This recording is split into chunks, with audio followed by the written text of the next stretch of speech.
Yeah, so as always, I'm Catherine Sanchna, a PMRF PhD scholar from IIT Madras. So I work in the division of Transportation Engineering, Civil Engineering Department. So every week between 6 p.m. and 10 p.m. Sorry, 8 p.m. Every Monday we will be having the session where we will have live interactions. For 2 hours. So the first 1 hour we will be summarizing what sir taught in the previous week, and the next hour, 1 hour, we'll be solving previous year's assignment problems. So if you have any, these videos will be posted on YouTube, the link for which will be available with the NPTEL team on the NPTEL website. So we will begin the session now.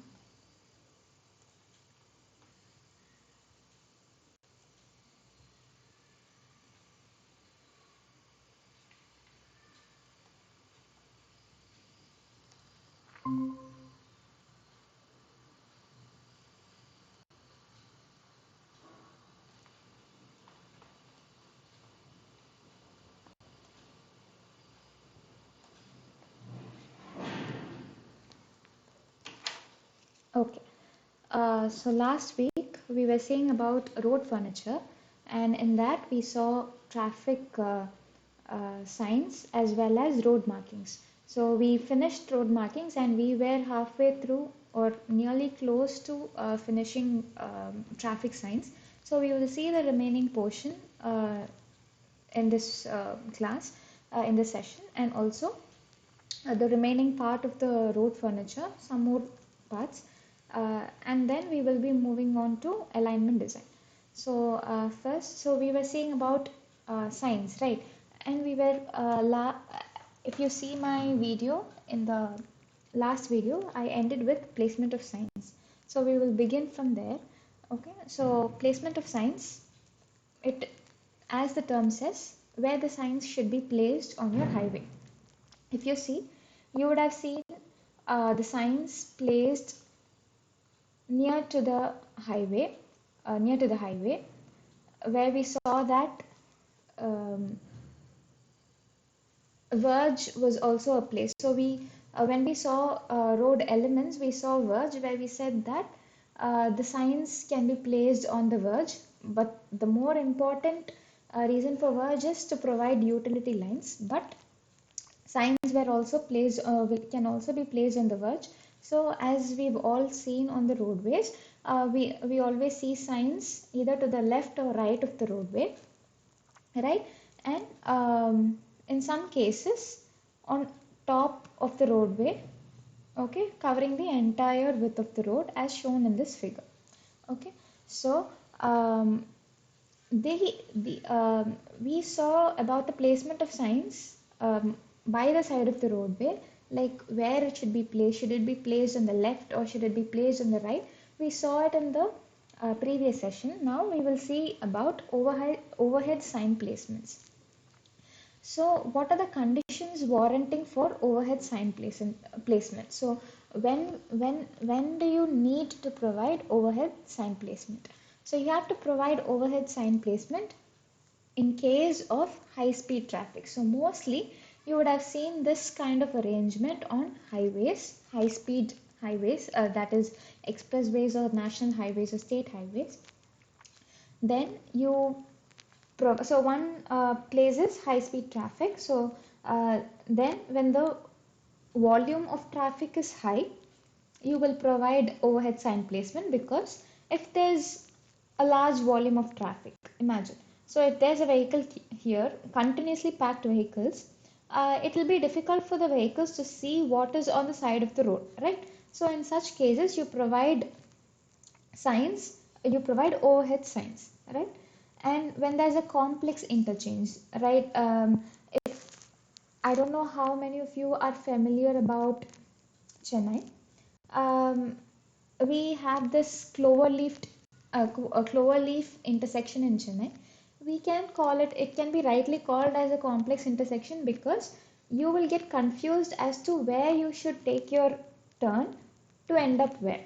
So in some cases, it would ask you to turn left, in order for you to go to the right. Okay, so in such case, so it is complex and it is confusing. In such cases you provide a overhead sign. Okay, and when there are more than three or more lanes in each direction, you provide overhead signs. As I said earlier, the more you are closer, nearer to the center of the lane, center of the road, the signs which are by the side of the road can miss your eyes. Okay, in such cases you provide. So if there are more number of lanes, chances are high that you miss the signs at the edge of the road, right? So in such cases you provide overhead signs. And all this while I was talking about you not being able to see the signs, right? So one more reason is restricted visibility. So if your visibility, or if the visibility of the sign is going to be affected, if there's no proper if there's not going to be proper visibility between the vehicle and the sign, then you go in for overhead signs, right? And one more reason is when there's no space at the edge, right? So in many cases you would have seen, so we were talking about fills, right? So we saw embankment and fills. In embankment and fills, you won't be having much area to the left and right to provide signs.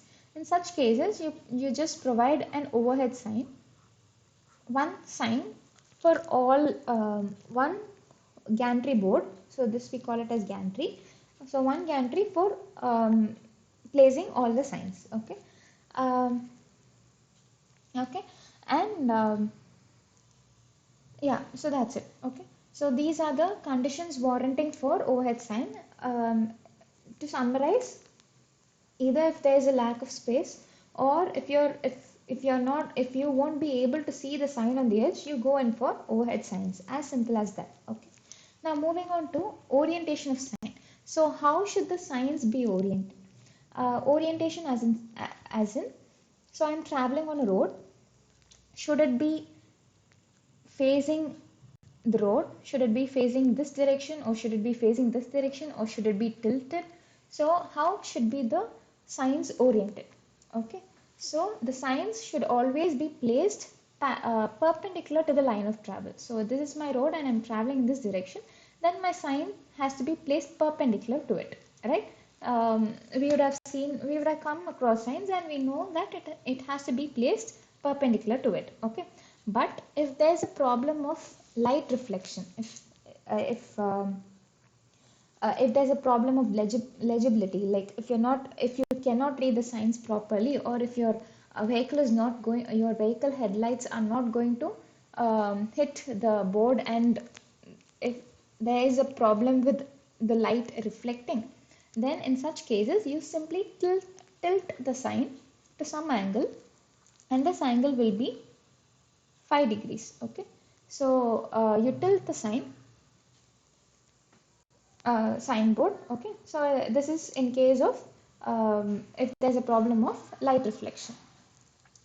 If um, if you have to provide a parking sign, then you have to tilt the signboard to 15 degrees. Okay, so for if there's a so normally it has to be perpendicular to the line of travel, but if it has a problem of light reflection, you tilt it by 5 degrees. And if there is a problem of and if you have to provide parking sign, so this is just to ensure better visibility. Okay, so you have to provide the signs at 15 degrees to the carriageway. Okay, now if you are traveling on a curve, okay, a vertical curve, right? If you're traveling on a vertical curve, then your signs should be placed perpendicular to the line of sight. Okay, so it has to be either tilted forward. So this is not perpendicular. Okay, I have to kind of tilt it. In such cases, you have to kind of tilt it. Okay, so in such cases, in case of vertical alignment, I have to either tilt the signboard forward or tilt it backward so that it is perpendicular to my line of sight. So this is not perpendicular. it has to be kind of tilted like this. Okay,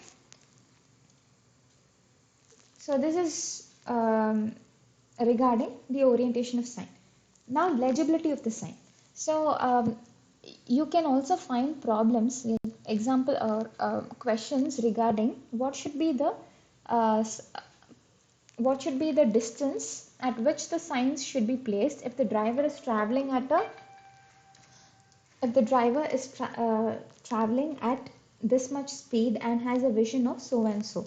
In such cases, you also have to mention the size of the letters. Okay, so when you deal with such problems, they will also give you the size of the letters. So in such cases, or the standard size of the letter is, so if it is an uppercase letter, okay, if it is all caps, it is going to be 1.5 times of the lowercase letters. Okay, it, as I said, it will depend on the design speed of the road. Okay, and so I told you that the size of the signs, size of the letters will depend on the design speed of the road. For a speed up to 30 kilometers, less than 30 kilometers, it is going to have a minimum height of 60 mm.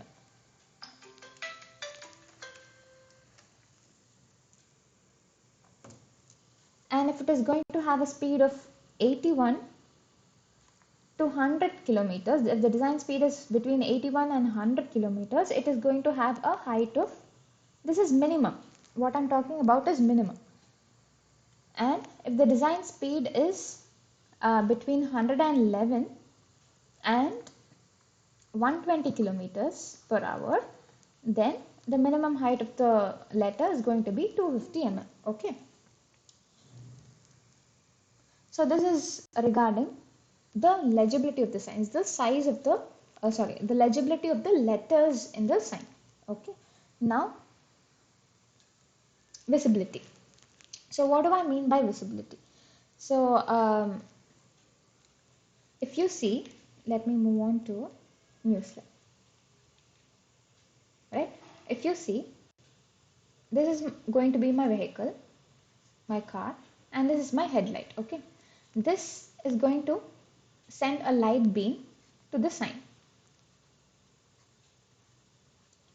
and the light that is reflected from the sign has to come to my eyesight and not go back to the um, so it can be reflected anywhere. Just a second.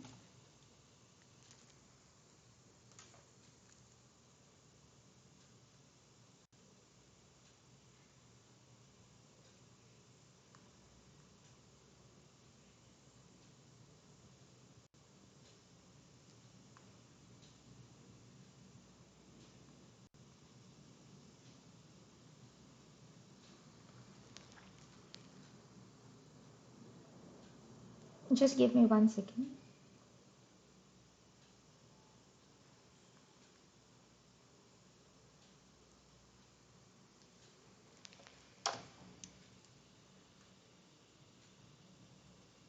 Okay, so obviously when you send a light beam, and if it and you will be able to see an object to which you are directing the light beam to only when the light gets reflected back from the object, right? So this reflected light has to reach your eyesight, only then it will become visible to you. So they say that for clear visibility, your signs should be placed at 50 meters when the speed of the vehicle is 30 kilometers per hour, and just a second, I'm sorry, I'm continuously receiving calls. 1 second.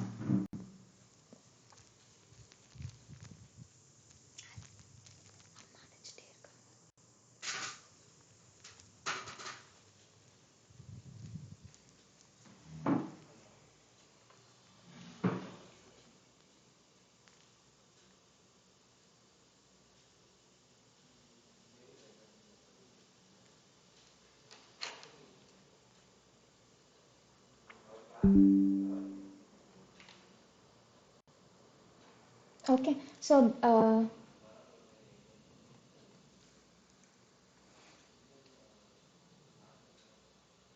So the signs have to be placed at 50 meters.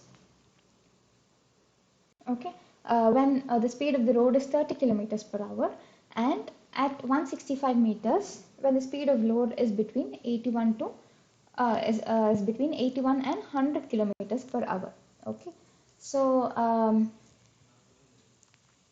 if it is a reassurance sign, so what do I mean by a reassurance sign?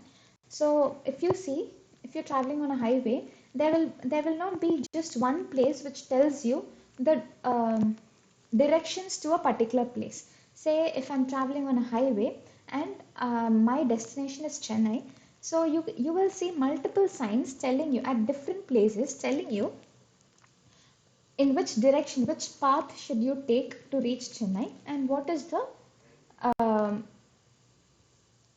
a distance to reach that place, right? So the first time you see that sign, that is not a reassurance sign, that is just a sign.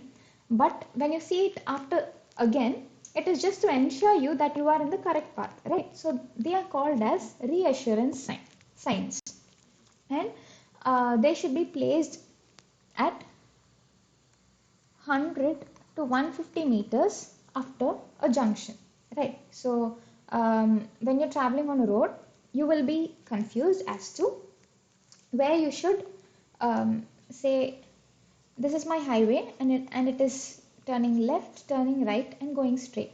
So for me to reach Chennai, it is asking me to turn right. Okay, so there's a signboard here. Sorry, it should be rectangular in shape. So there's a signboard here saying that Chennai, take a right. So I've taken a right.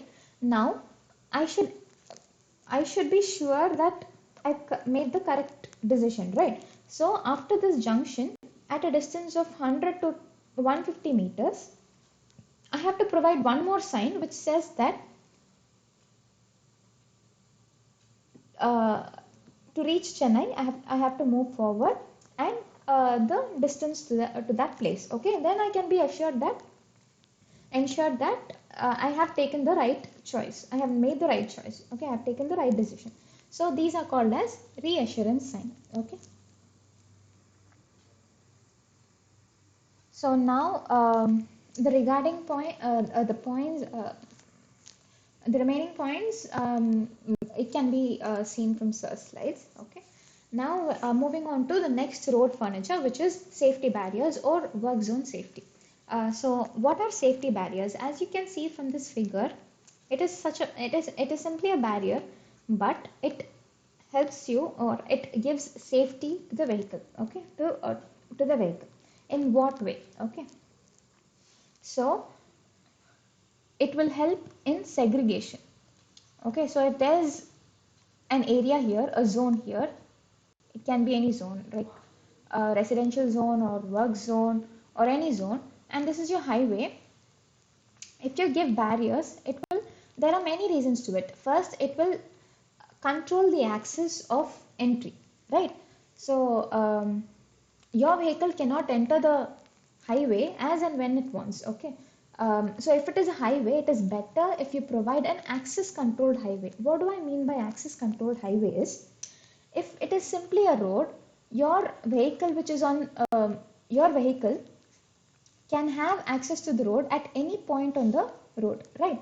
But this should not be the case, because if you keep on entering the road at any point, it is going to affect the speed of the vehicles which is traveling on the highway, which is going to affect the efficiency of the highway, because I have designed the highway for a particular design speed, and if someone is going to keep interrupting me, I'm going to reduce my speed, because of which the efficiency of the highway is going to be reduced.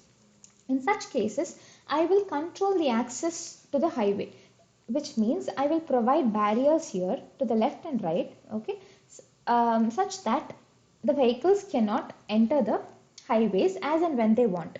So this is called access control. I'm controlling the access to my highway. Okay, it doesn't mean that the vehicles cannot enter the highway at all.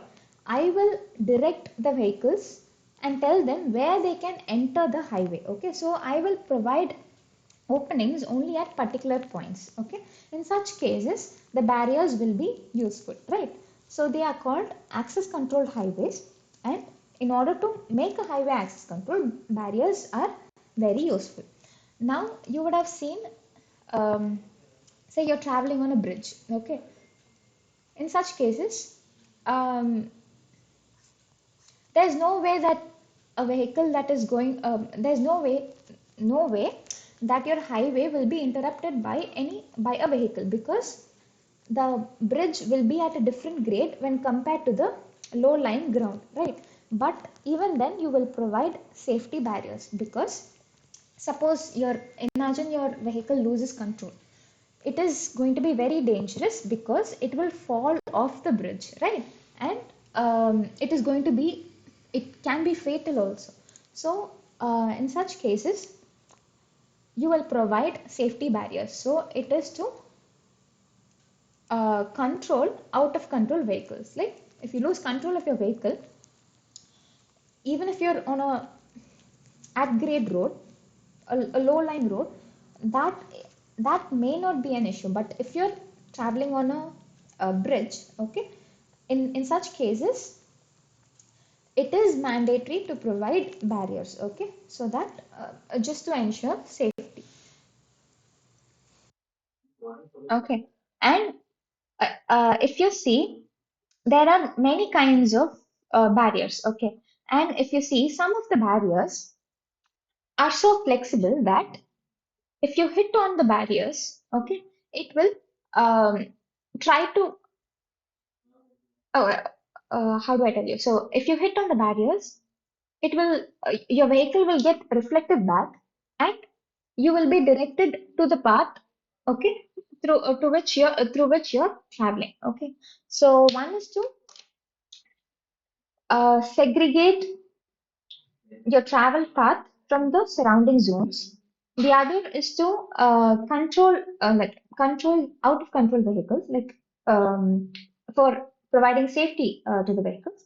And the other is, even if your vehicle is going to hit, it is going to just divert your vehicle and make sure that it is in the traveling path. Okay. So this is regarding safety barriers. And there are three types of barriers, as I said earlier. One is flexible barrier, one is semi-rigid barrier, and one is rigid barrier. Okay. So,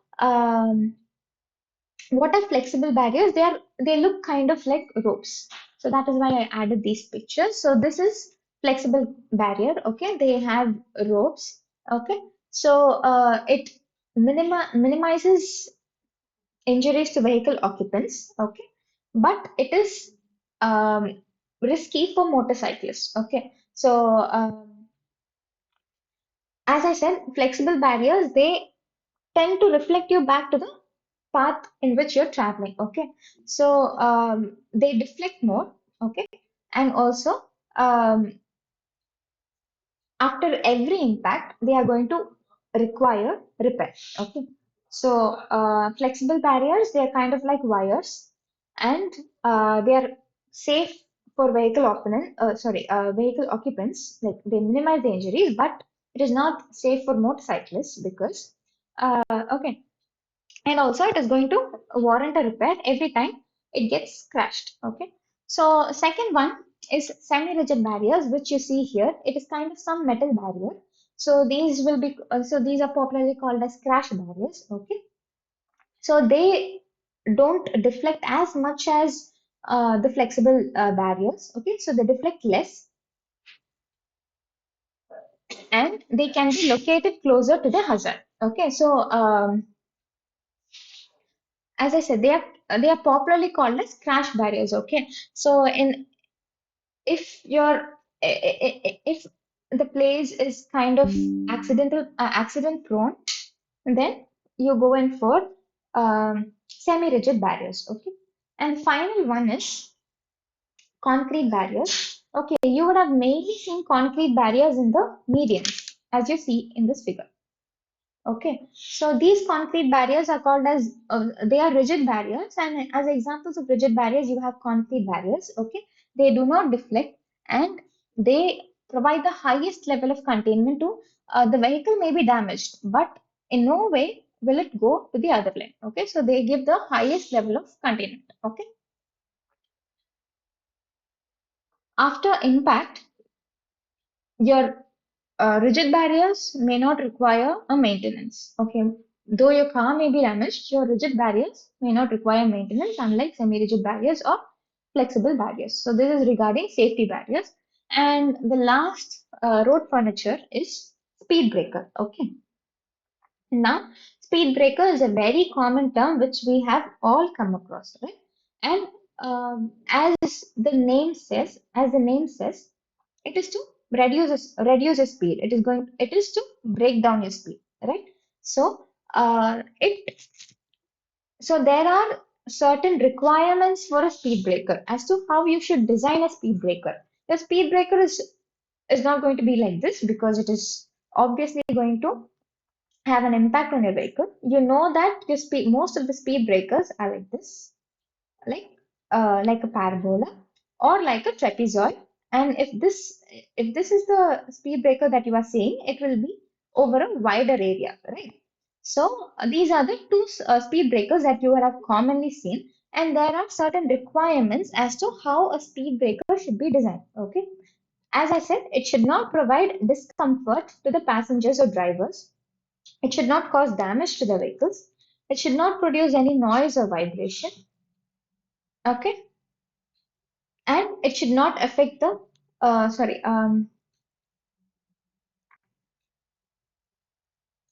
yeah, so these are the main cases. Okay, so it should not be uncomfortable to you, it should not damage the vehicles, and it should not it should not cause any noise or vibrations. Okay, so these are the requirements of a speed breaker.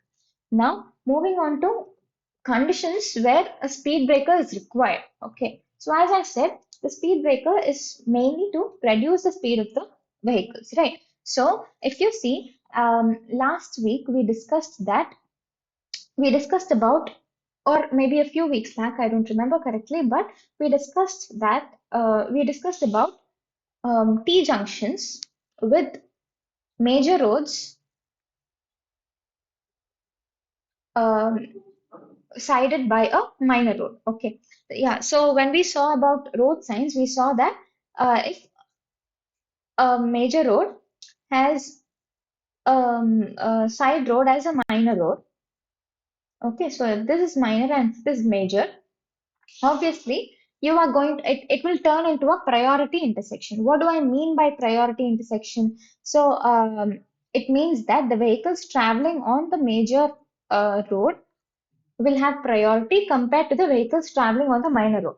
So, your vehicles traveling on the major road, in no case will they reduce their speed. They will keep on traveling. Okay, it is the work of the vehicles traveling on the minor road to stop,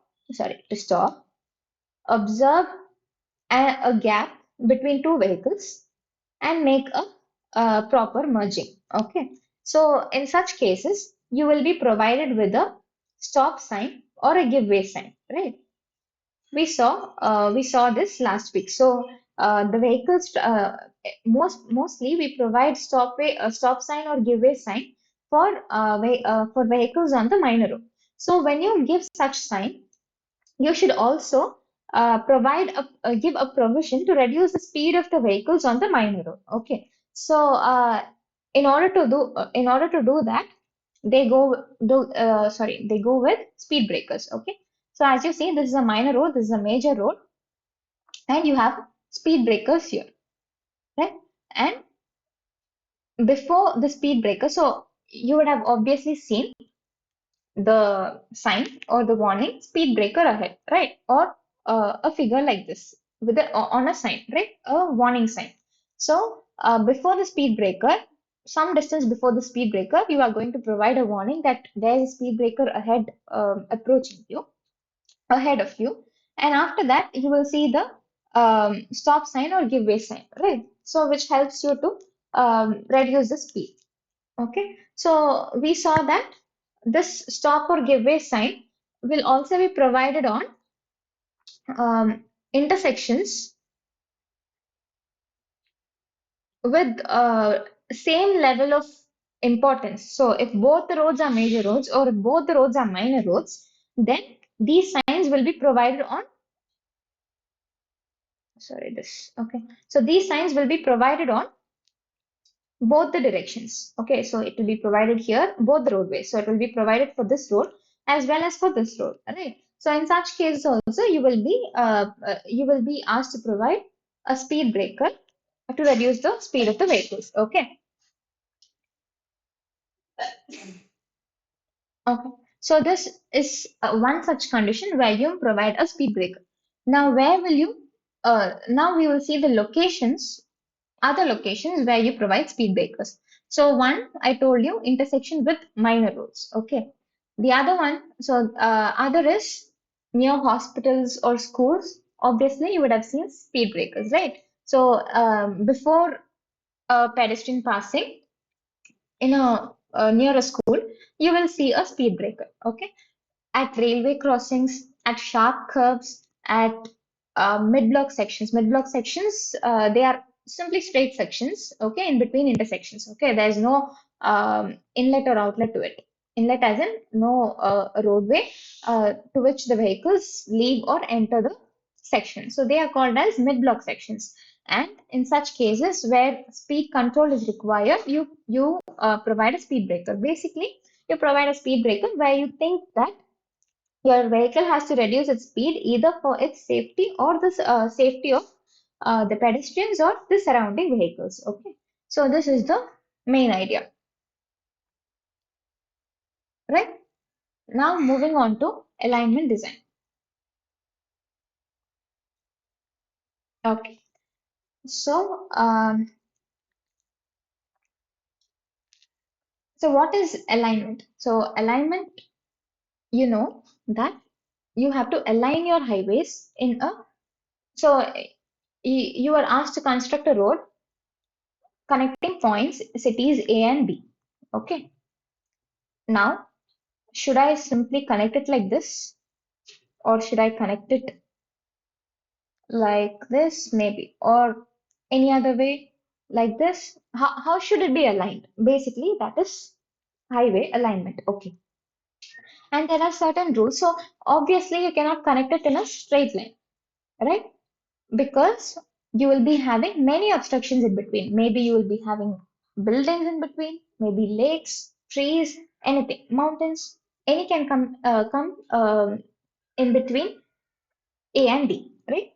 So obviously we cannot provide a straight line. And even if there's no obstruction in between, okay, you will not provide a straight line. Okay, you may think that providing a straight line is ideal, right? You can simply press your accelerator, and there's not going to be any disturbance for you. You simply press your accelerator, no other issues, just go from A to B straight away.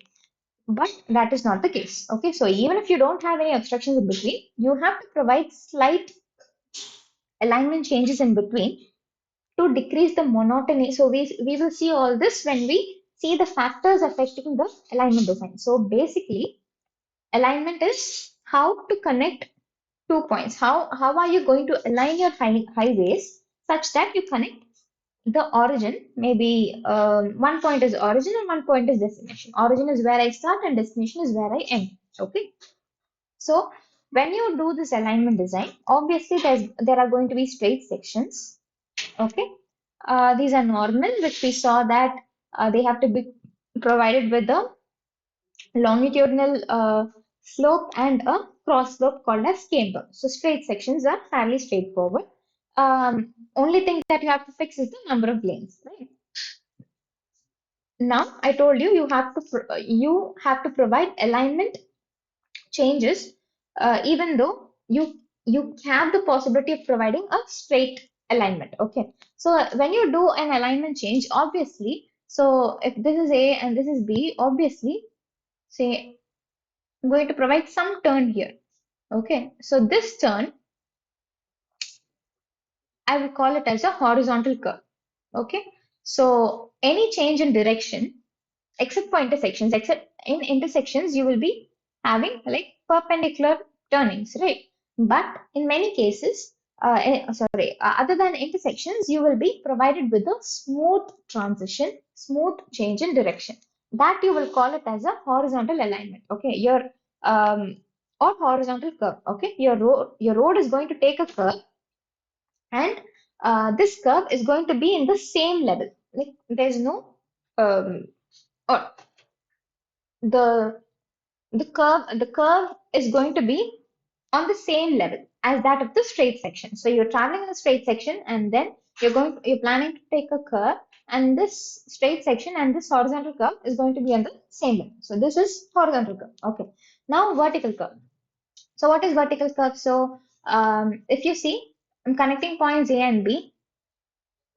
There might be level differences between A and B, right? So we know, we all have learnt surveying, and we know that or not all places are at the same level. Okay, they may either maybe B is at a lower level than A. Okay, so this is the elevation which I'm talking about. So all this was planned. Okay, so this is elevation, and say A is at a higher level compared to B. Now I will not simply connect a road like this. Okay, even if my horizontal alignments, even if you look from plan, so this is A and this is B. Even if I look from above, even if I provide some transitions like this, okay, to break the monotony, to break the straight line connection. If you see, so this is plan and this is elevation.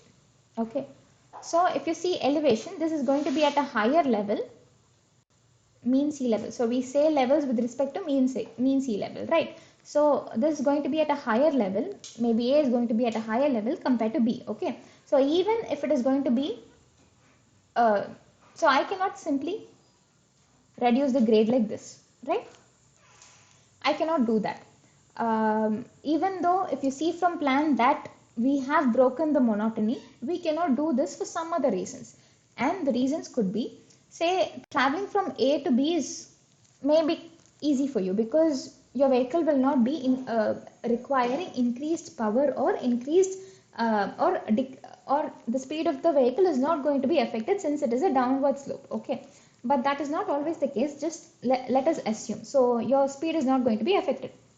But if you go from B to A, since it is an upward slope, your vehicle speed will obviously be reduced. Okay, you have to give the gradient in such a way that even if the vehicle enters this slope, the speed of the vehicle should be the same as that of the speed of the vehicle on a plain road. Okay, but even then, if you see in our earlier lectures, we would have said that this slope, okay, has a maximum length. Okay, and this will depend on the gradient. We would have also solved a problem regarding this. So in order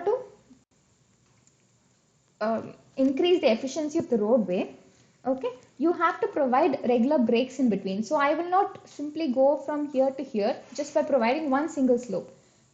I will maybe provide increasing slope, then go for a plain section, then again go for an increasing slope, something like that. Okay, and so this is regarding vertical alignment.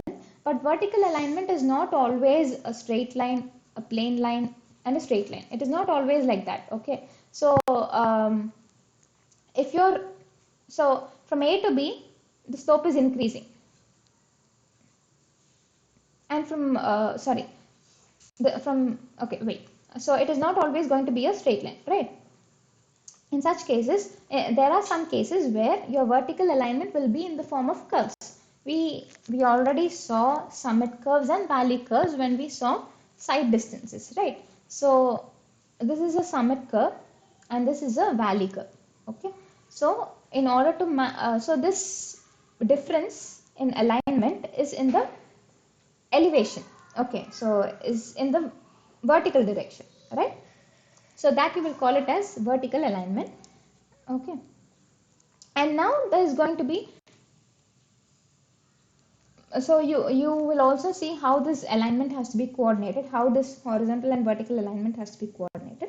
And in some places, especially in hilly areas, you will see a combination of horizontal and vertical alignment. So one such example is hairpin bends, right? So you're traveling, so if this is your hill, your roadway is going to be like this, right? So at this point, you're going to have vertical and horizontal alignment. So this curvature is horizontal alignment, and this roadway is at a different level compared to the roadway on top. So it is moving from one level to another level. So it is also going to have a vertical alignment. So there will be some cases where you have a combination of both horizontal and vertical alignments. Okay.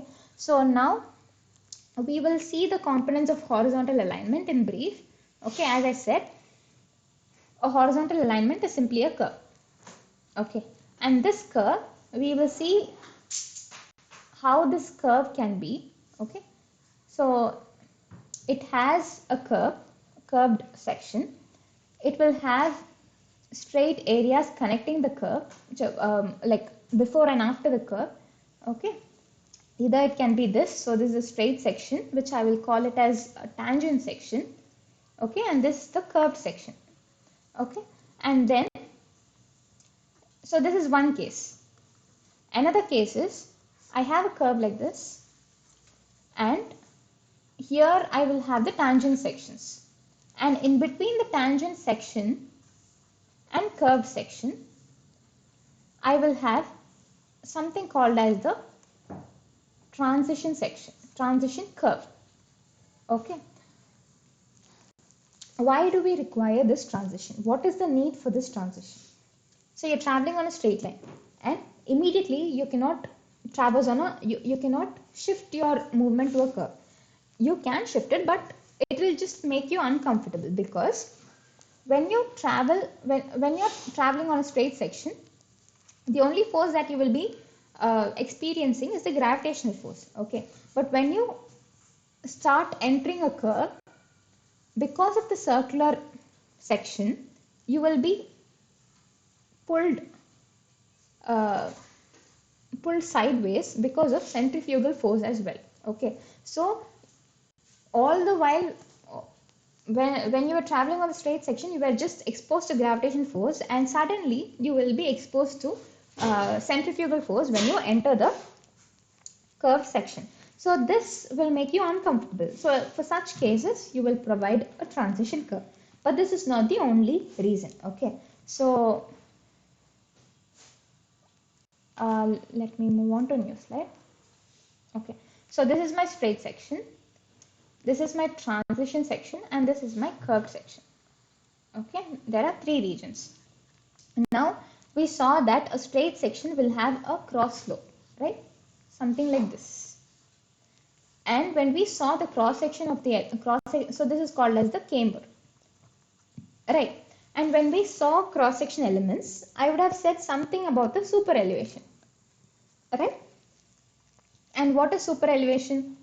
So when I'm traveling in this direction, right, I will be thrown outwards. I will be pulled outwards. Okay, when I'm traveling on a curved section, I will be pulled outwards. So in order to balance that force, I'm going to raise the roadway kind of like this. So my cross slope, which was in this shape, will be made to this shape. Okay, so this is called as, this angle is called as super elevation or banking or cant. Okay, so this is to balance the centrifugal force, right? So now my roads, till here my cross section of the road was a triangle, and when I enter the curve, my cross section is going to be kind of like a right angled triangle, right? Now how will I provide this transition? So if not for this transition curve, okay, so you cannot make a sudden transition, right? So in order to make this transition from this triangle or this cross slope camber to this super elevation, you provide a transition curve. Okay, so you will see that, so this is my, so after some distance, it may become straight like this, and after some distance, this also, so step by step you will increase. So first you will increase this a little bit and even more. till it becomes straight. Then you increase it even more till it becomes like this. Okay, so this is how you will increase the provide the super transition from camber to super elevation. So one reason is for gradual introduction of centrifugal force, which we saw saw a few minutes back, right? So to reduce your discomfort. Okay, second one is to gradually provide a transition from camber to super elevation. Okay, and I would have also mentioned this, like when we were talking about center line of the road, I said that when you move from a straight section to a curved section, your width of the roadway is going to increase, and there are two components which contribute to this issue. Okay, so why do you want to increase the width of the roadway when you move from a straight section to a curved section? Okay, so if you see, this is my straight section. Along the curve, my road will have a wider section, and then when I come back to the straight section, its width will decrease again. Okay, so this is called as extra widening. So this increase in width, the extra width, we call it as extra widening, and we give this because of two main factors. One component is mechanical widening and one is psychological widening. So what is mechanical widening? So when my vehicle makes a turn, it obviously will require, it is structured in such a way that it will require an extra space to make the curve, turn. Okay, so in such case, I need to provide an increased width of the road, which I will call it as mechanical widening. And one more widening, which I call it as psychological widening, is say when you traverse on a curve, you will obviously be trying to you will always try to move towards the edge of the curve. Okay, so this is called, this is just our intuition, or we tend to move towards the edge. So for this also we increase the width of the curve, which we will call it as psychological widening. So just remember that when you're on the straight section, or when you're on the curved section, your width is going to be more compared to the width of the road on the straight section. And as we mentioned for camber to super elevation, this transition in the width, in order to make a smooth transmission, so you cannot just make a transition like this, right? You can, but mostly we always provide a smooth transition. Okay, so this is a straight section and this is a curved section. So in such cases, you need to provide a smooth transition, like, okay, so this is your straight section, this is your transition curve. So in the course of the transition curve, you will provide a smooth transition from a width, say W, which is the width of the straight section, to a width WC, which is the width of the curve. Okay, so for that reason, you will require a transition curve. Okay, and one more reason is, so I told you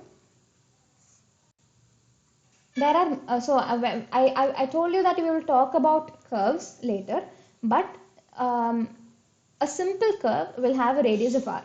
Okay, so this is called as a simple curve. So one type of curve is simple curve, and it will have a constant radius of r. Okay, so what will be the radius of the straight section? What do you think will be the radius of the straight section?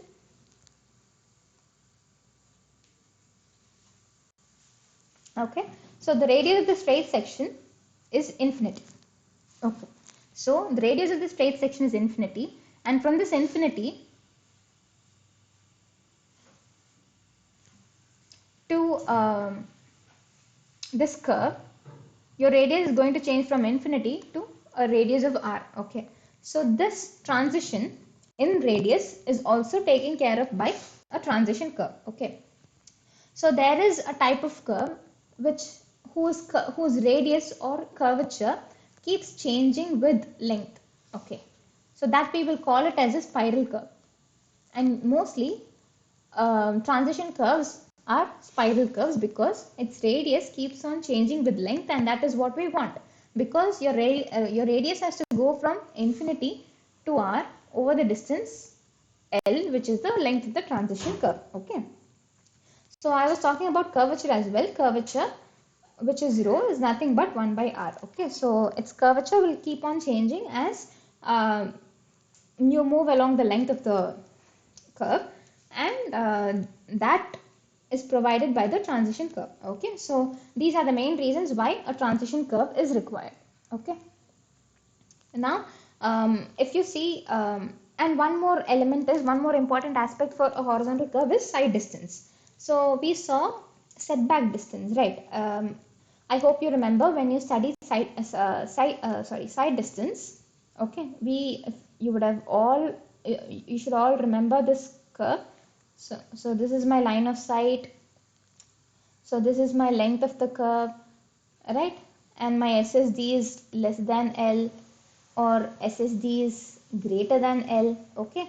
So, and this we called it as the setback distance M, right? So when setting a curve, this setback distance should also be kept in mind. Okay. And let us move on to types of horizontal curves. So one curve which I said is horizontal, simple curve, right? So one is simple curve, in which the radius of the curve is going to be constant throughout the curve. Okay. So I have a constant radius. So it is simply an arc of a circle. Okay. So this is a simple curve. Next type of curve is compound curve. So as you see from this figure, one part of the curve will have one radius and the other part of the curve will have some other radius. So a combination of curves with different radiuses, we call it as compound curve. The other is a spiral curve. Okay, so this is a spiral curve, and I said that it is usually provided as a transition curve rather than a horizontal curve. Okay, so proper horizontal curve. Okay, so it is provided on a transition curve because I said that its radius will keep on changing with length. Okay, so that is what a transition curve requires. Okay, so one such curve, so another type of curve is spiral curve. The other type is reverse curve. So what is a reverse curve? For some distance, my section will have a curvature in this direction, my radius will be in this direction. Okay, and after that it is going to reverse its direction, so my radius is going to go to this direction. So these are called as reverse curves. Okay, and it should be ensured that,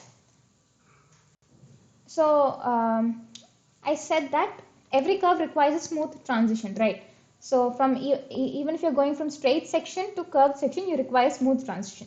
Now if you go from a smooth curved section to another curved section, you still require transition. You know why? Because maybe the extra widening will be the same. What else will be the same? The radius may vary. Okay, so both may not have the same radius, but even if it has the same radius, it has to have a transition in between. Okay, why? I will tell you. So if you're traveling in this direction, you will be thrown outwards, right? And you need to provide a super elevation so that you are pulled back inwards. So in such cases, your road will be raised in this direction, right? Your triangle will be like this. Now from here you are going to move here. Okay, now you will be pulled out in this direction, and in order to be pulled in, you will provide a super elevation such that it is increased in this direction, in this region. Okay, so here, so it is exactly the opposite, right? So in this curve, your super elevation is like this, and for this curve, it is going to be exactly mirror image of this super elevation. Okay, this angle may also need not be the same. Okay, so this is say theta 2 and this is theta 1. Okay, so there are many variations. So there are many differences between these two curves, okay? Especially in super elevation, when you provide a reverse curves, they are going to be exactly opposite to each other.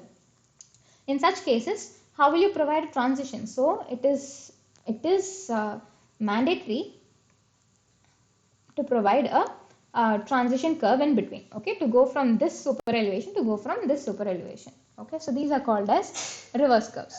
And there is something else called as composite curves, which is a combination of all the above curves which we saw now, okay. Now moving on to vertical alignment, okay. So there are two types as we saw earlier. One is crest curve and one is crest or summit curve, and the other is sag or valley curve. Okay, so it goes from a positive to a negative gradient, and this goes from a negative to a positive gradient. It should be noted that, so if you see this figure,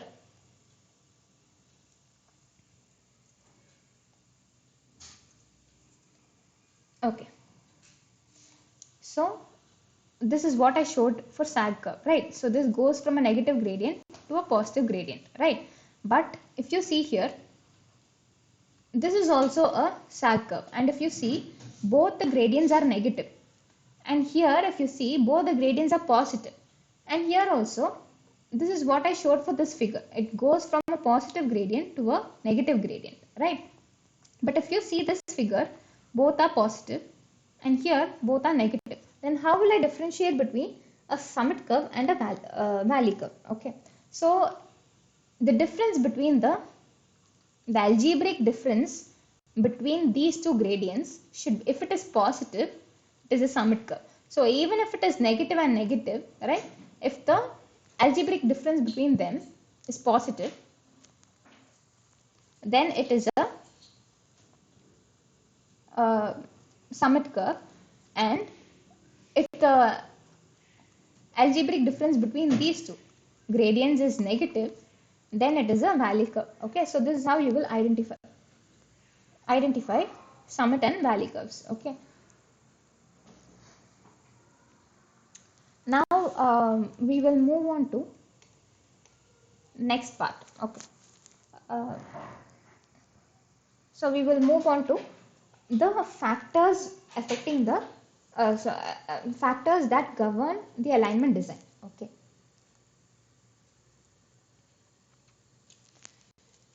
so these are the factors which sir has mentioned in his slide. So I will go I will just give you the information that I have collected. Okay, so first it should be safe. Okay, so the alignment should be safe during construction, operation, maintenance. Okay, and especially when it has slopes, such as in an embankment. So this is an embankment and this is a cutting. So this roadway is here and here the roadway is here. Especially when it has slopes, it has to be safe. Okay, safety in all aspects, during maintenance, during operation, and during construction. Okay, then it should be easy. So what should be easy? So everything is right from construction to maintenance. Okay, so for construction, how will the ease come to me? So if you see, if my construction materials are close to the site, then it is going to be easy to me, right? So it is ease of construction. Now when the vehicles start using it, it has to have an ease of operation. Okay, so mostly the importance has to be given to the end users, but you will also give importance to the construction aspects as well, because if your construction materials have to be brought from some other place, it is going to increase the cost of your highways, right? So that aspect also has to be kept in mind. So easy regarding the construction perspective and also regarding the operation perspective. Now it should be short. Okay, so I am planning to travel from A to B, and there are multiple routes connecting A and B. Okay, so there are multiple routes connecting A and B, And which will you prefer? One which is good, obviously, like one which is comfortable to travel, say without any potholes or uh, a smooth road is what I will say. So first priority is that, or maybe in some cases, your first priority will be the shortness of route. So you always try to reduce your travel time, right? We always try to save time. So your route should be short as possible. Okay, okay. It is also regarding the user's perspective and also regarding the construction perspective because it will reduce the construction cost, right? So this I told you about the available routes regarding the user's point of view. But when you plan to when you plan to connect points A and B, you always try to choose the shortest distance between those two in order to reduce the construction cost. Okay. So and it should be economical. So when you design, so we are civil engineers, and when we give some design for a structure, we always try to make it economic, right? So highway should also be made economical. Okay, so you have to choose the design aspect in such a way that it is economical. So what will affect the economy of like the financial aspects of highways? One will be the structural design of highway, right? So the various layers of the highway, depending on the binder that you provide, the materials that you use, your cost is going to differ based on, say, I'm connecting 2 points A and B, and I have a pond in between. Okay, so either I can provide a bridge, okay, and take the road through the lake, or I can provide it um, round about the lake, right? So I will make a cost comparison. So this is going to have take an extra distance, and this is going to have an increased cost for construction of bridge. Okay, so all such options should be considered, and the most economical option should be chosen. Okay, and it should be comfortable, as I said. When you provide alignments, when you provide changes in the alignment, you have to provide proper transitions, you have to maintain the road such that it is smooth, it has a proper friction, the friction also even smooth, as in if your vehicle if your road is too smooth, it is still going to cause accidents, right? Because it has to have a desired amount of friction. Remember, we saw SSD, and we saw that friction is important for braking distance, for braking your vehicle, where you calculated the braking distance based on friction, right? So you need friction to bring your vehicle to a stop. So your vehicle should not be perfectly smooth, but it should have the a decent amount of stiffness, and also sorry, friction, and also it should not have sorry so it should not have um, distresses like such as potholes or maybe rutting, fatigue like cracking. Okay, so all that should be maintained, properly. Okay, so so that is there. And also your choice of alignment, your how do you plan to provide the alignment, okay, the coordination of the alignment. So that brings in the comfort aspect.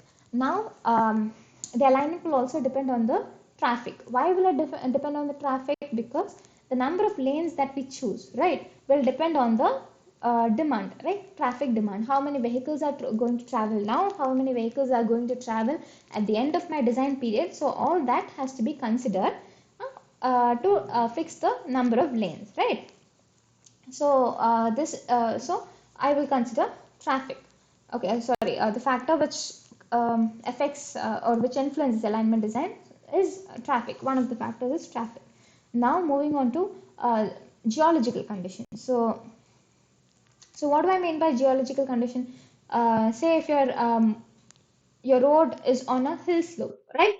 So the slope should be stable.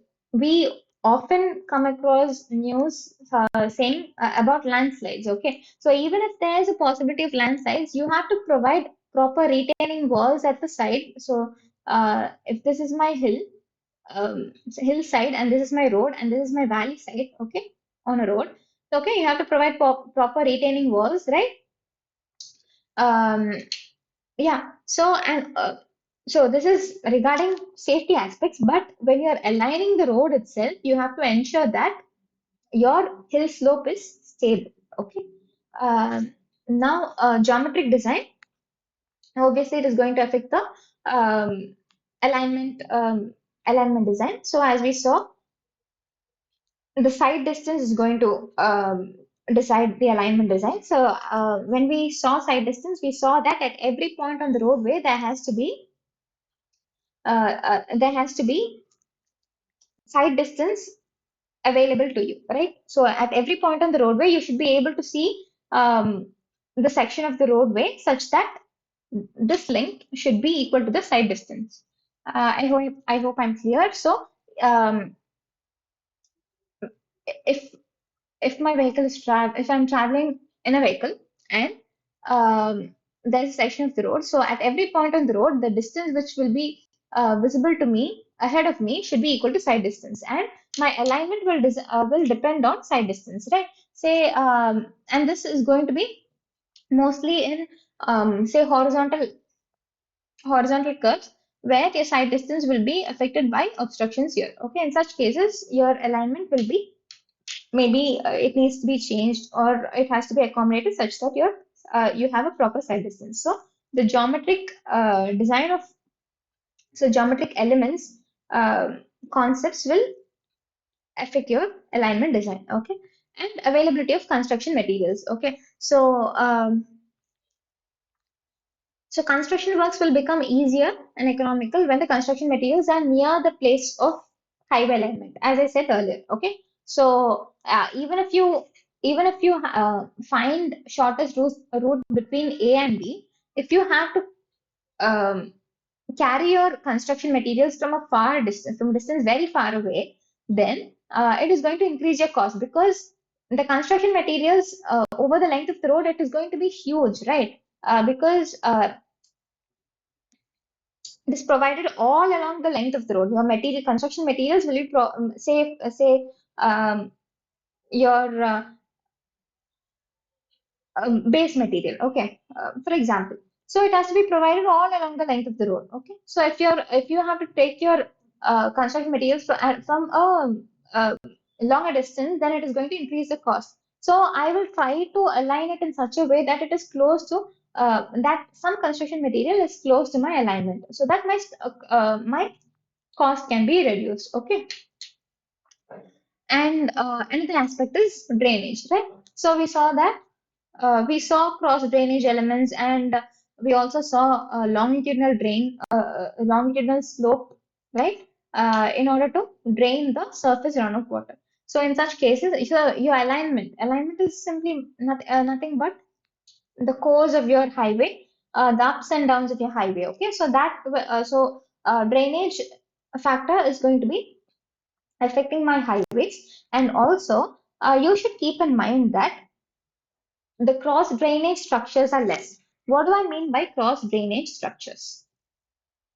Okay, so cross drainage structures are nothing but if you have a river in between, you have to cross the river, right? So this is nothing but a cross, and this you will do it by mostly by providing a bridge, right? So this bridge is a cross drainage structure, and this is going to increase the cost of my highway. So in many cases, in most cases, you try to minimize the number of cross minimum structures. So this also cross drainage structures, and this also will come under drainage aspect, okay, and a political aspect. So the alignment should be within the allocated territory. Now, if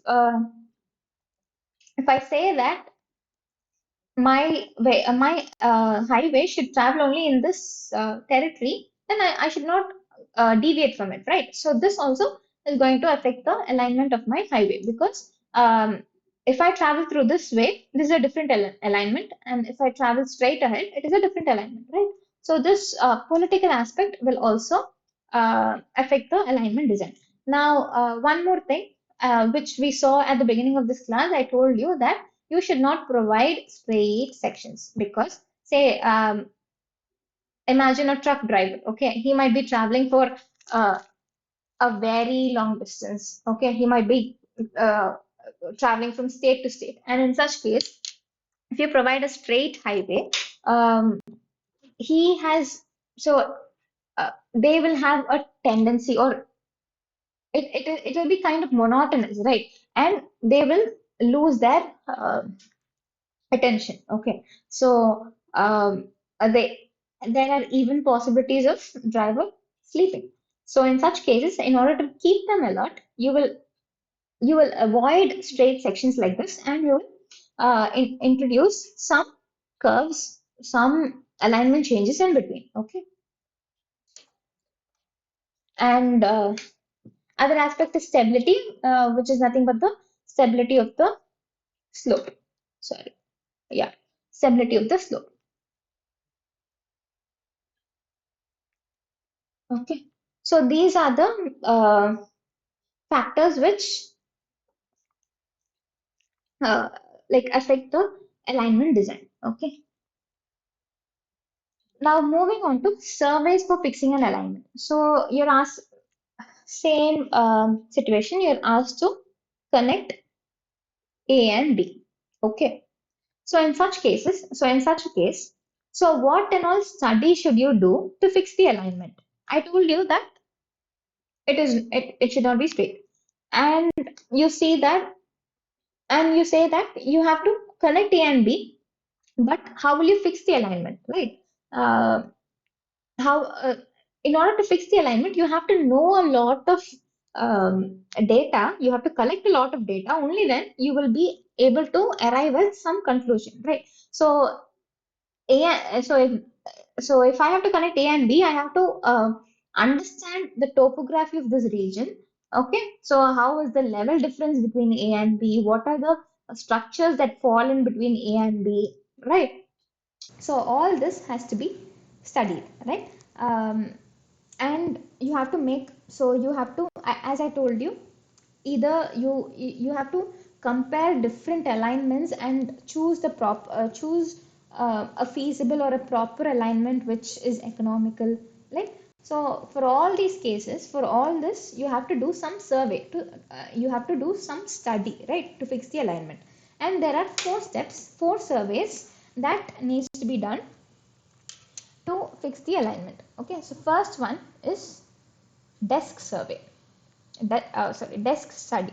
Okay, so it can also be called as map study or office study, and it is the study of the area using a topographical map. Okay, so what you do is, as here, so as from sitting in your office, you will not go to your site. Sitting in your office itself, you will try to collect all possible data regarding your location, right? So one more thing is, when you try to fix an alignment, you always go from a larger area, from a larger area. Say this is my area. From a larger area, I will I will move down. I will come even closer, and then finalize my final alignment area. Okay, so I will always shrink down my area of study as my survey as the level of survey keeps increasing. Okay, so this has to be kept in mind. So as I was saying, the desk survey, most probably you will just have a topographical map, try to collect all possible information. Okay, and this can be the availability of lakes or level difference, right?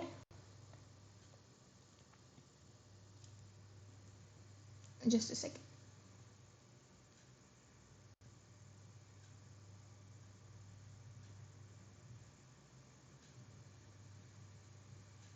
Yeah, so or you can even take aerial photographs, and your scale is going to be very large because I told you, right? So the first step, you will cover a wider area, right? So your scale of study is going to be large, right? So it is going to provide information about um, the drainage features, the contours as in the levels, the level difference, uh, or yeah, the level of the area, right? Contour lines, lines which connect points of equal height. So and then what are the existing roads, what are the physical features, such as, say, you may be having a hill in between, you may be having some lake or river. Okay, so all that you can just see by taking a look at the maps, right? So this study, or you will also do geological survey. um, you will not do a detailed testing of geological survey, but you will just collect data sheets, okay, that are available, and you will see what type of soil is there, what type of rock is there, and what is the level of groundwater, right? All that you can just collect it by just sitting in your office. Okay, you will also collect data about rainfall, wind, or temperature. You need not go to the site for this. So this preliminary study, or sorry, I will call it by a different name. This first level of study, we will call it as desk study or office study. Okay. Now moving on to the next study, which is reconnaissance study. Okay, and this reconnaissance study, right? So what is the purpose of it, right? So details that sorry the first step we saw, it is done in the um, done from the office. Okay, the second step, you try to use simple survey equipments. Okay, and then you will perform this study. Okay, and here also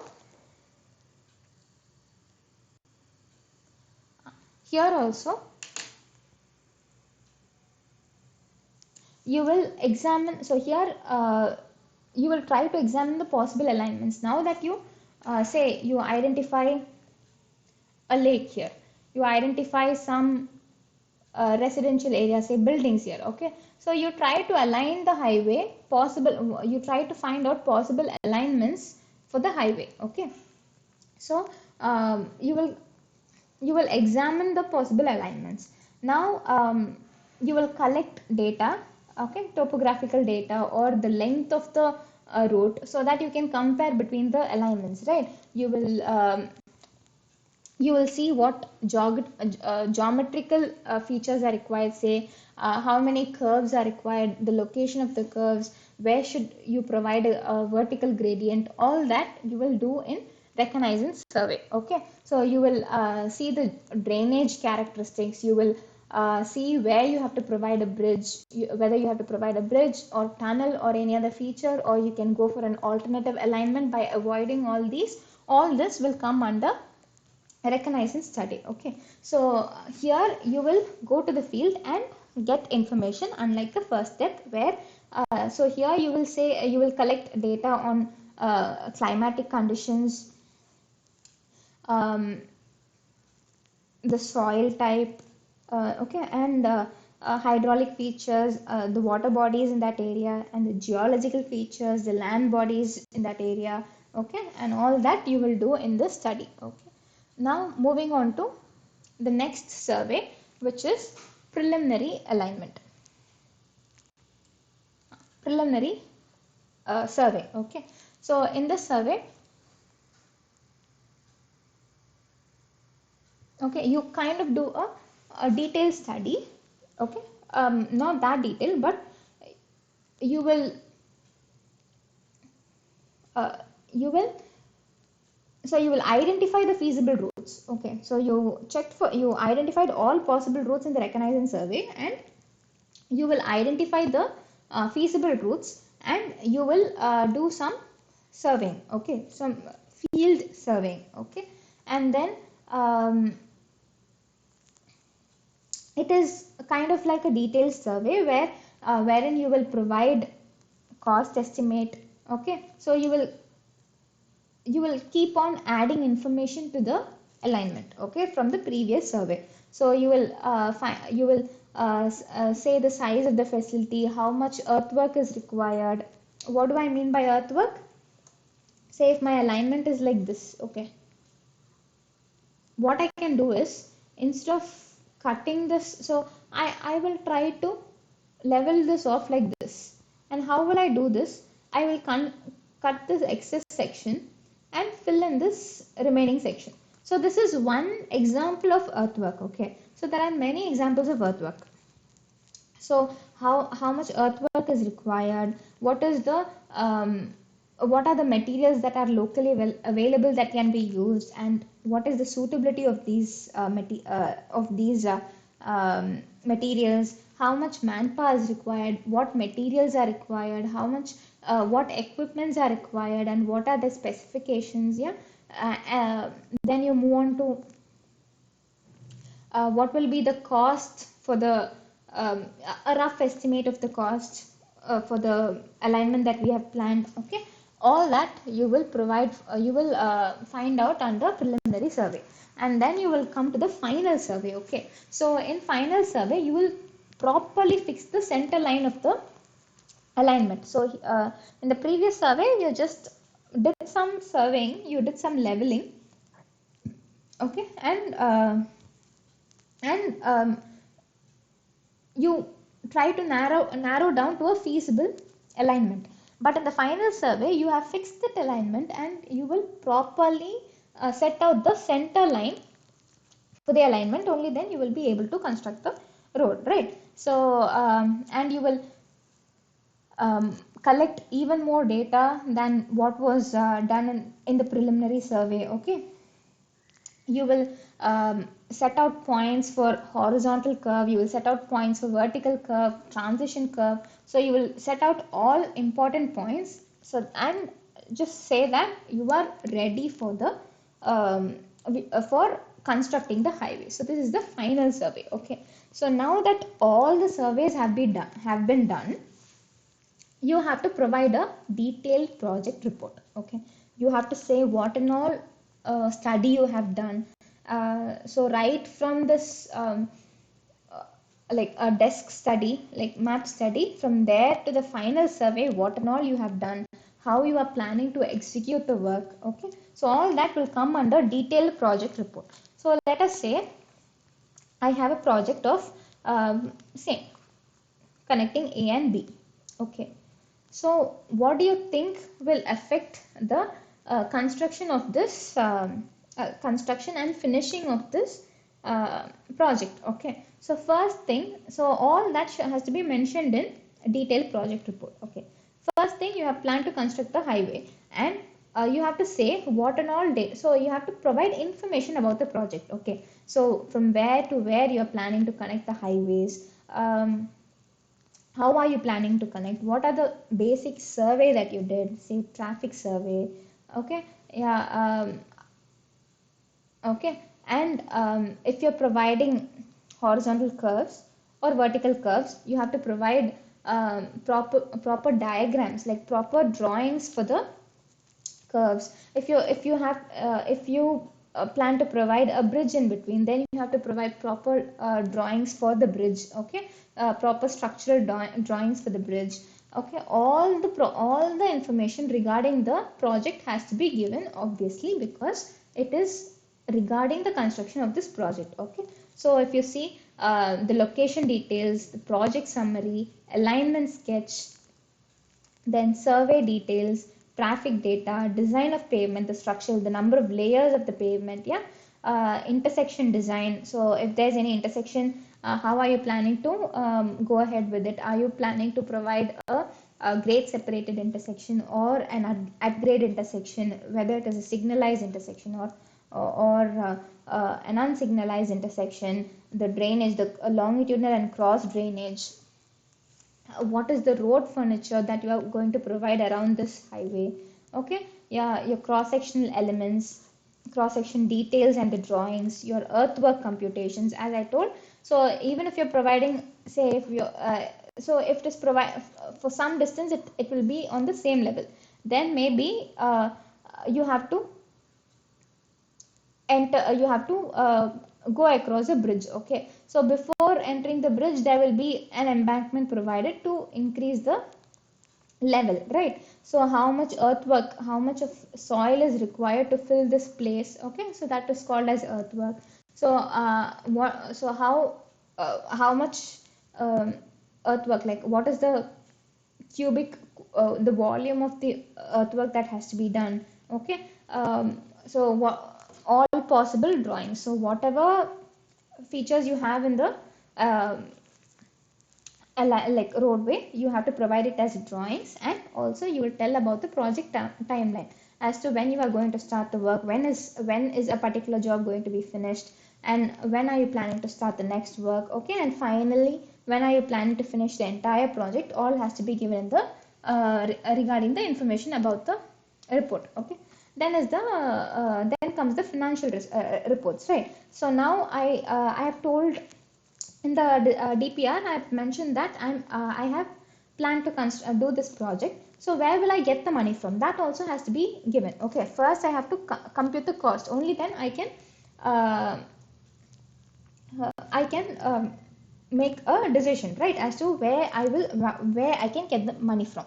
So you provide a bill of quantities. What do I mean by bill of quantities? You provide all possible costs, such as labor cost, the material cost. Okay, so you will provide, so in one column you will provide the uh, requirements, the one column, the next column you will provide how much is the cost per meter cube or per person or per hour. Okay, and then you will finally tell the total cost for each work, and you will add it up. Okay, so that way you will call it as bill of quantities. So if you give a rough estimate, you can also identify the sources for completing your project. Okay, so you have to give financial reports. Now when you're planning to do some major work like this, so it is constructing highways is constructing roadways is the work of the government, right? Mostly they may give the project, they may lease the project to give the project to private companies, but usually it is the work of the government, right? So you have to get approvals from the government side as well. Okay, so this I made a mistake, right? So so you have to give information regarding the government approvals, then material requirement.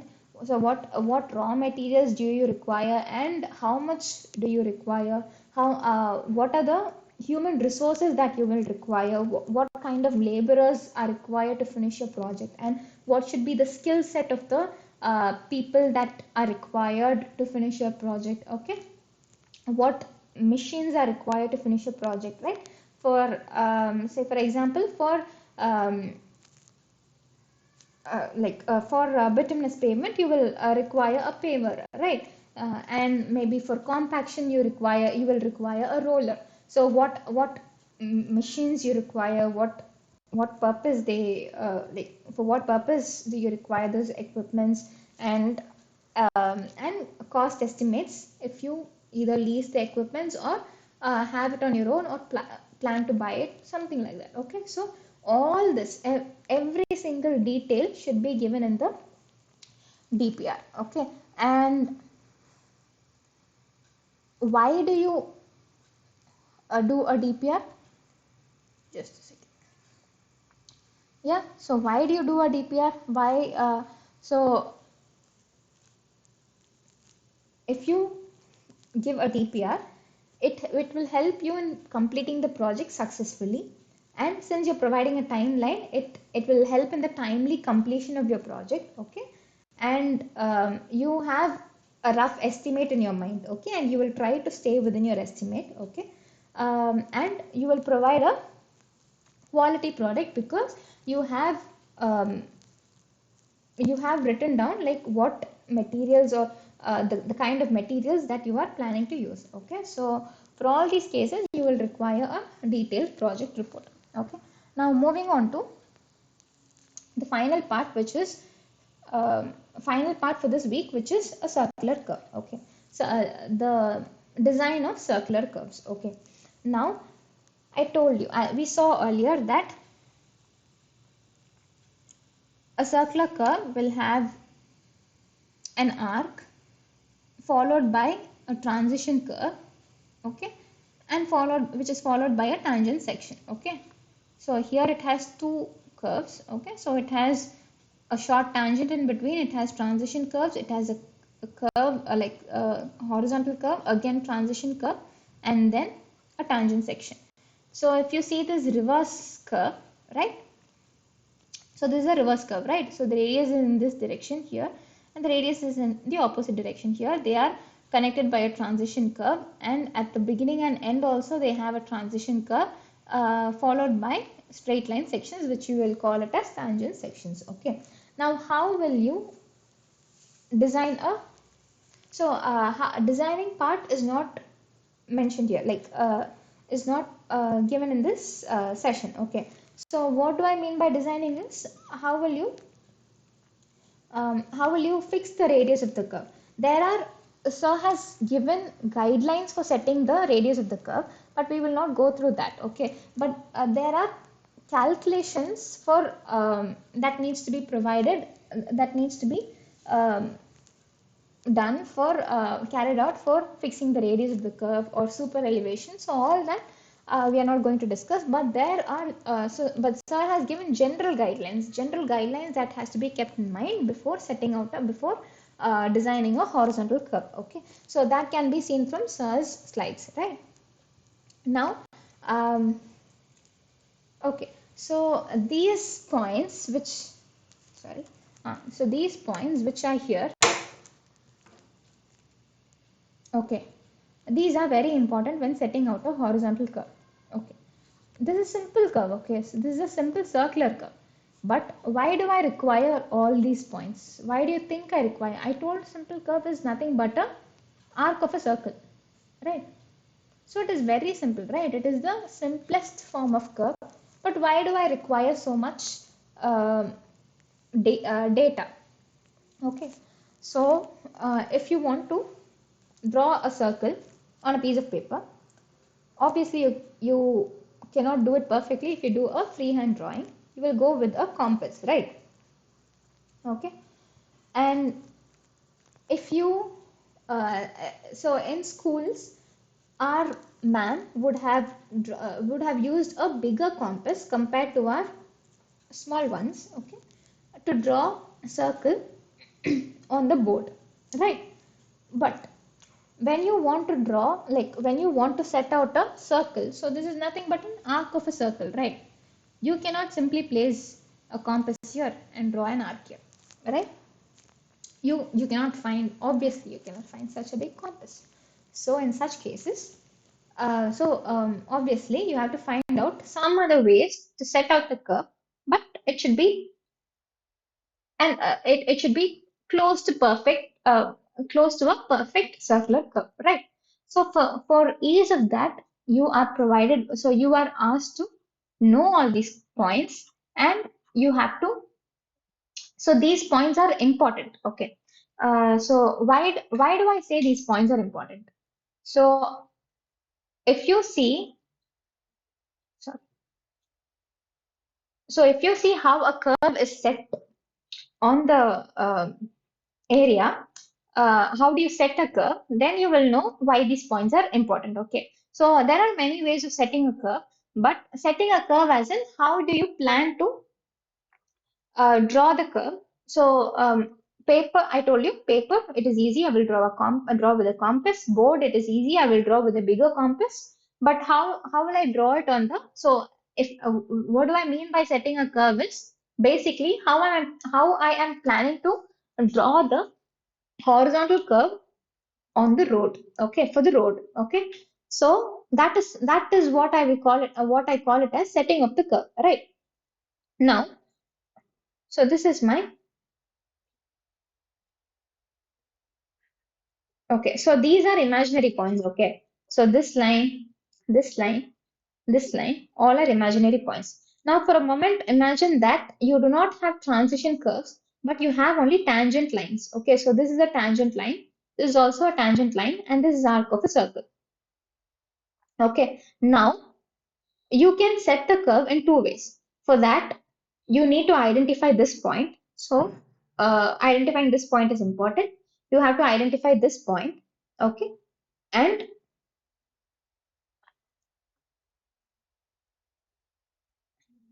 okay, so you have to identify the tan. So from this point, you have to identify a tangent to the circle. Okay, say if this is my curve, okay, this is my tangent to the circle. Tangent is what is a tangent? A line which is touching the circle exactly at one point. Okay, so this tangent and draw a tangent at this end of the curve. Okay, okay. So the tangent which is in this direction gets deflected. Okay, for the curve to be set. Okay, so this angle you will call it as deflection angle. Okay, this angle is very important because based on this angle, so all the equations that you see,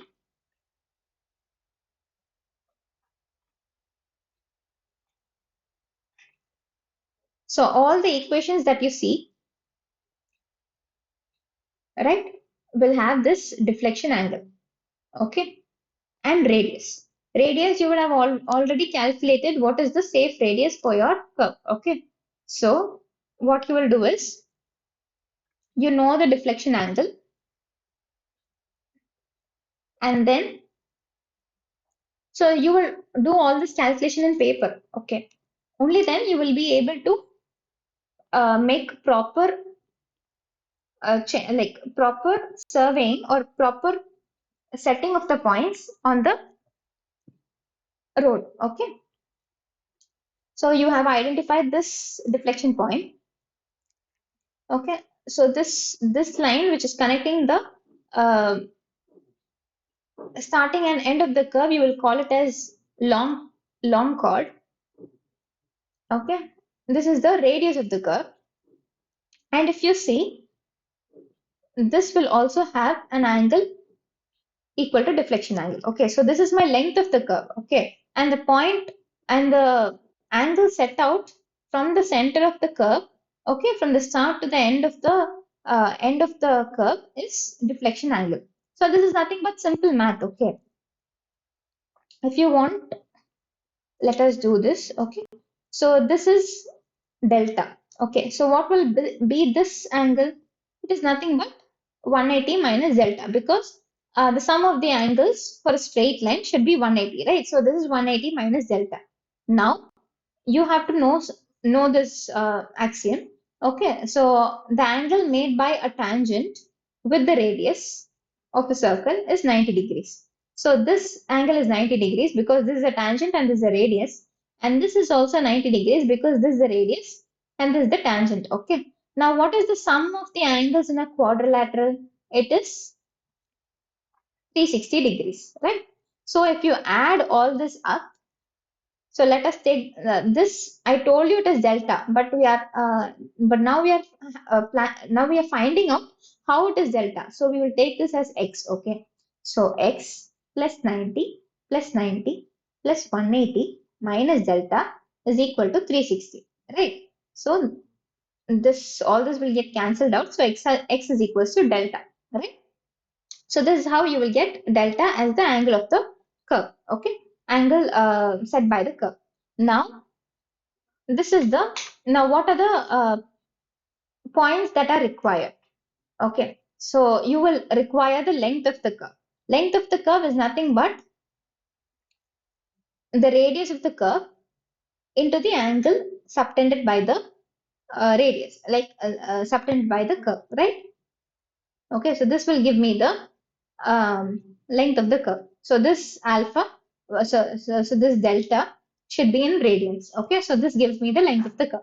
Now there's something called as this tangent. Okay, all this is required because when you set out, when you set the curve, all these points are important. Okay.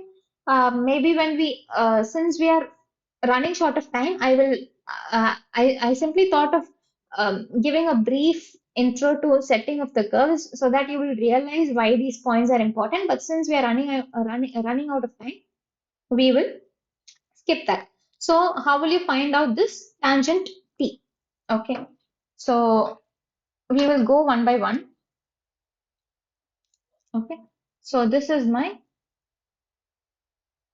okay. This we already found out. Which one did we find out? The length of the curve we found out. Okay. Now we will find out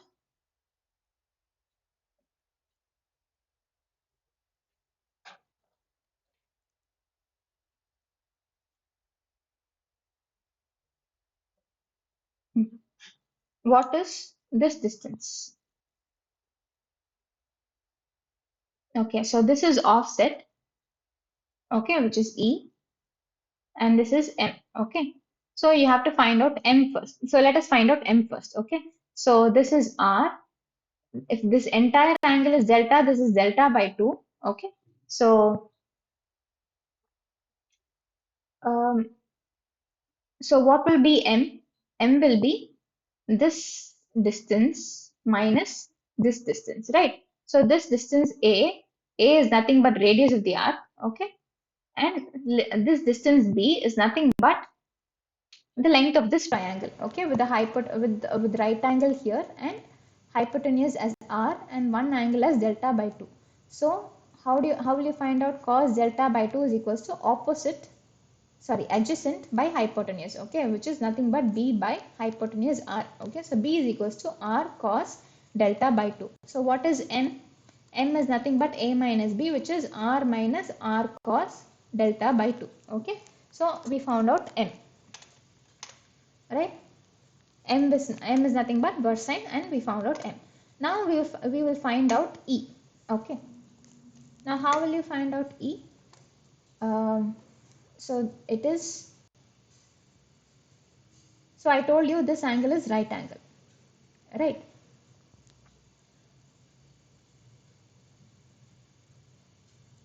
Now E will be this entire distance C minus A, which is this distance, right?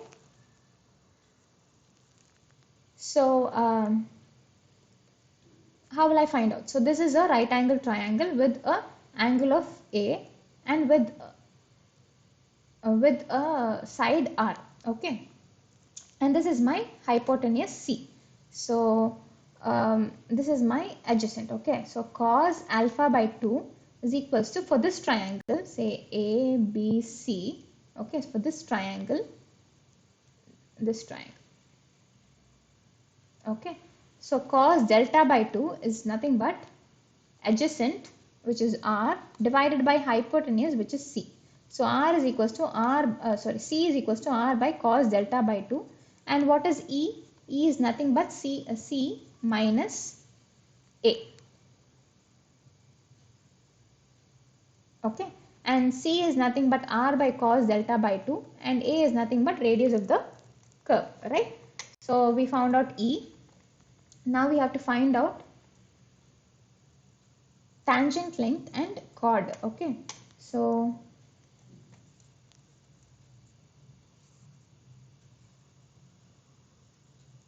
okay, so this is delta, this is T, tangent length, okay, and this is chord. So this chord is easy, right? So this is delta by 2 and this is R. So what is this distance? So sine alpha by 2, so sine delta by 2 is equals to opposite. Let us call this as D, opposite by hypotenuse. So this is the right angle, right? R. So R is equals, sorry, D is equals to R sine delta by 2. Okay. And this chord distance is 2 times of D. So it is 2R delta by 2. If you feel that I'm going too fast, you can always go back and look at the YouTube videos. Okay.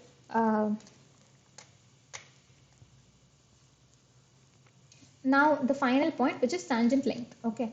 So this tangent length, okay, you can take this triangle, which we took for finding out E. Okay, so say sine delta by 2 is equal to, this is opposite, right? T is opposite. T divided by hypotenuse. What is this hypotenuse? This entire distance is nothing but what we saw it as C, right? Yeah, C is R by cos delta by 2. So R by cos delta by 2. Okay. So T is equals to R tan delta by 2. Okay. If it goes to this side, it becomes R tan delta by 2. Okay. So um, this is how the various points are various points and distances are identified. Okay. So let us move on to example problems. So an overhead sign shall be placed when the streets have what? Okay, so we saw that, just a second. Yeah, so we saw that it has to be placed when there are closely spaced or complex interchanges. We saw that it has to be placed near complex interchanges, right? And then we saw, right, so we saw when there is a high speed traffic or high volume traffic. Okay, so did we see if it has to be provided on a single lane? No, we saw that it has to be provided on 3 or more lanes. And slowing or mixed traffic? No, it has to be provided for high speed traffic. So the answer to this is both A and B. Okay, you can also see the answer to this in the slides, like a screenshot of the slides which I have attached at the end. Okay. Now, for better visibility, we saw that parking sign has to be placed at an angle of 15 degrees to the edge of the carriageway, right? We discussed this. Okay, 5 degrees for problem if there's a reflection of light, and 15 degrees for parking for better visibility, right? So safety barriers, we talked about safety barriers, and we said that it should ensure safety of vehicle from jerk. No. Okay. It ensures safety of vehicle, but only when it crashes against it. Okay, not from jerk. It provides guideways to travelers. No, it doesn't provide guideways to travelers. It is for safety purposes. Okay, so we saw that it is to retract out of control vehicles, right? So when a vehicle goes out of control, safety barriers comes to the rescue, and it is for segregating work zone from main carriageway, right? So it is for these two reasons. Okay, now we saw about flexible, semi-rigid and rigid barriers, right? So what are flexible barriers? We saw that it is wire rope, right? So A is 1, sorry, A is 2. B is semi-rigid. What did we see? It is some kind of steel beams or aluminum beams or metal beams. Okay, so B is 3, and C is, we saw concrete structures, right? So rigid safety barriers are concrete structures. So it is going to be C, right? Now moving on to the next question.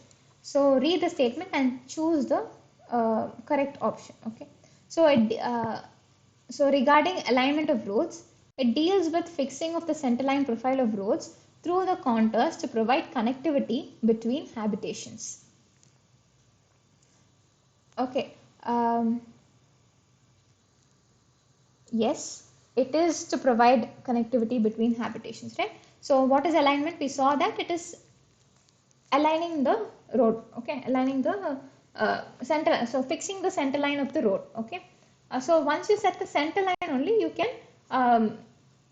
can correctly identify the number of lanes and fit out the set out the entire highways. Okay, so it is to fix the center line of the roads to provide connectivity between habitations. Yes, statement A is correct. If so it primarily deals with horizontal and vertical profile and coordination between these two. Yes, right? So that also we saw. So both the statements are correct. Okay.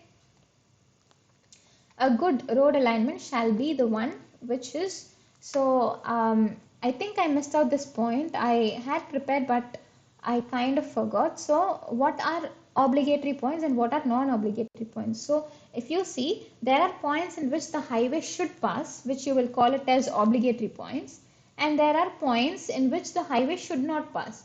So you will call that as non-obligatory points. The examples of this maybe I will give it in next session, okay, as we are running short of time. So should it pass through non-obligatory points? As I just said, it should not pass through non-obligatory points. So the answer is wrong. So it should be easy to construct. Yes, we saw it should be easy to construct. Should it pass through national parks and sanctuaries? No, such areas should be avoided, right? It is not this answer as well. And it should be short, direct, and connects major and minor towns. Yes, right? So the answer is B and D. Okay.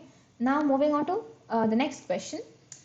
It shows design. So answers to this, so references to this are provided at the end of the slides. You can refer to it. Okay. And these slides will be uploaded on Drive, and the link will be shared along with the YouTube link. Okay. It will be there on the NPTEL website. Then seventh question. So regarding desire lines, so I did not talk about this as well. I saw it only in this question. I did not find it anywhere in the content. I guess I missed it somewhere. So what are desire lines? So lines which are connecting the origin and destination are called as desire lines. Okay. So it shows desired travel locations which road users usually want to be connected. Okay. So I told you they are lines. So how do I put this? So say you have origin and destination, okay, and the alignment through which the vehicles prefer to travel, you will call it as desired line. Okay, so this is correct. Okay. Now the length of the desired line indicates the travel demand between the desired travel locations. Okay, so what are these desire lines is you are provided with a map and you have many cities. Okay, now you have to connect connect these cities by using some lines. Okay, and these lines will tell you how much vehicles want to travel in this road. Okay, say if there's increased number of vehicles traveling between A and B, then you denote that by increased thickness of the road. Okay, so it has a increased thickness. So if there are lesser number of vehicles traveling between A and C, it is denoted by a thinner line. Okay, so from this you can identify what are the travel demands on that road. So the demand on this road, the traffic demand on this road is high, okay, compared to A and C. So that data will also be given by desire lines. Why? Because desire lines will help you to identify where the road users prefer to travel, right? So it is not the length of the line, but it is the thickness of the line which gives the travel demand for desired travel locations. So the answer to this is statement A is correct, but B is incorrect. Okay. Now moving on to the next question. So we saw these kinds of surveys. So what is so we will go from like desk survey to final survey. Okay, so desk or office study, so it is study of different maps. We saw, right, it is studying just from your office. Okay, all possible data that you could get from your office. And the next one is reconnaissance survey. So it is nothing but field inspection and examination of alternate alignments. We saw that it will help you to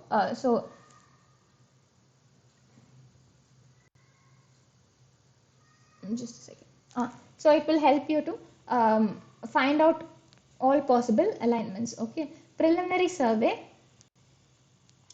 this will, so you will see contour preparation, that is you will do leveling and you will mark the physical features, and final survey you will do the detailed survey along with along a single alignment, right? You will fix the final alignment and you will do a detailed survey for final survey. So the answer to this is C. Okay. Now moving on to the next question. So regarding DPR, so statements are given regarding DPR. Okay, so statement one is it is a compilation of details which are required before initiation of the report. So this is not details before the initiation of the project, but it is, yeah, so but it is a compilation of details to complete the work successfully. Okay, so the answer to this, so the answer to the first one is wrong. Okay,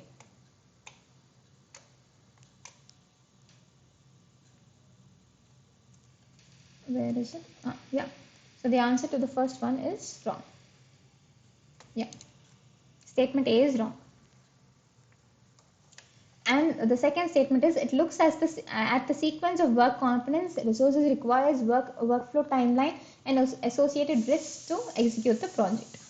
So we saw that it includes all possible details. Okay, so this is correct. Okay, so statement A is incorrect and statement B is correct is the answer to this question. Now, what does a DPR does not include? Okay, we saw that it includes traffic related information. We saw it includes drainage structures.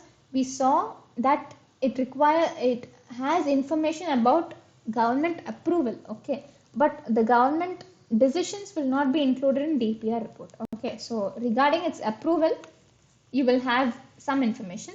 Okay, the decisions of the government will not be shown in the DPR, so this is not there. And pavement design, yes, we saw. So the answer to this is government decisions. Okay, so I think the last four questions, which are problems, I think we will solve it in the next session, because I have to discuss about azimuth and bearing. Okay, so I have to explain that before I solve these problems. So sorry, not last four, last only the like problems. Okay, so the math related, the calculative problems, we will solve it in the, so 11, 12 and 16 we will solve it in the next session. So we will solve the remaining now. Okay, for a given radius of a circular curve, as the deflection angle increases, the length of the curve what? Okay, so if you see the equation for the deflection curve, okay, so this is the deflection angle and this is the length of the curve, right? So this is the radius of the curve. So what is the length of the curve? It is radius into deflection angle. So if you increase the deflection angle, obviously the length of the curve will increase. Okay, now the deflection angle in any curve, so what is the range of the deflection angle? So we saw that this is the deflection angle. Okay, so if you see this, this line has a maximum angle of 180 degrees, right? Because it is a straight line. So the value of deflection angle can vary between 0 to 180 degrees. Okay, so read the statement A and B related to horizontal circular curve. Okay, so the horizontal circular curve shall not be designed with a radius less than the ruling radius corresponding to ruling design speed. So what is ruling radius is? It is the, so you should not provide small radius. Like small radius is sharp curves, right? So if the radius is small, which means the curvature is more, because curvature is inversely proportional to radius, right? If radius is small, curvature is more, and you have to provide as big curvature as possible. Okay, so sorry, as small curvature as possible, which is as large radius as possible. So you have a limit on the radius, the minimum radius that you can provide. So that minimum radius is called as the ruling radius. Okay, so shall not be designed with the radius less than the ruling radius corresponding to ruling design speed. Ruling design speed we saw a few weeks back. So the first statement is correct. So it should not be designed less than the ruling speed. So ruling radius. So ruling radius is the minimum radius that can be provided. Okay. The horizontal circular curve shall be provided with a transition curve on either side to give smooth driving experience and appearance. Yes, right. We saw many reasons for providing a transition curve. So the answer to this is both A and B are correct. Okay, both statements are correct. So the remaining problems we will solve it in the next session, just three problems. Okay. So you have any questions?